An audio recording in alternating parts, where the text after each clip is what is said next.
ഇതൊരു ഫിഷ് ബിരിയാണിയാണ് ഇന്നത്തെ റെസിപ്പി. അതിന് വേണ്ടിയിട്ട് യൂസ് ചെയ്തിരിക്കുന്ന കിങ് ഫിഷാണ്. വൃത്തിയാക്കിയ ഫിഷിലേക്ക് ജിഞ്ചർ ഗാർലിക് പേസ്റ്റ്, മുളക് പൊടി, മഞ്ഞൾപ്പൊടി, കുരുമുളക് പൊടി, ആവശ്യത്തിനുള്ള ഉപ്പ്, ലെമൺ ജ്യൂസും ചേർത്തൊന്ന് മാരിനേറ്റ് ചെയ്ത് അരമണിക്കൂർ ഒന്ന് മാറ്റി വെക്കുക. അതിന് ശേഷം ഓയിലൊന്ന് ഫ്രൈ ചെയ്തെടുക്കണം.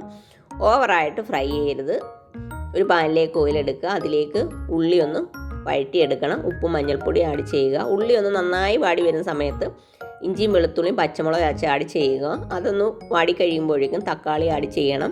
മല്ലിയിലയും പുതിനയിലയും ആഡ് ചെയ്യുക. ഇതെല്ലാം നന്നായിട്ട് വാടണം. അതിന് ശേഷം മുളക് പൊടിയും കുരുമുളക് പൊടിയും പെരുംജീരകത്തിൻ്റെ പൊടിയാണ് ചേർത്തിരിക്കുന്നത്. കുറച്ച് തിളച്ച വെള്ളവും ചേർത്ത് അടച്ചു വെച്ചൊന്ന് കുക്ക് ചെയ്യുക. അതിന് ശേഷം വേണം ഫിഷ് ആഡ് ചെയ്യാനായിട്ട്. അരി ഇതേ രീതിയിലാണ് കുക്ക് ചെയ്തെടുക്കുന്നത്. ഗ്രാമ്പൂവും പട്ട, ഏലയ്ക്ക, ബേ ലീഫുമാണ് ആഡ് ചെയ്തിരിക്കുന്നത്. ആവശ്യത്തിനുള്ള ഉപ്പും നാരങ്ങാനീരും ചേർക്കണം.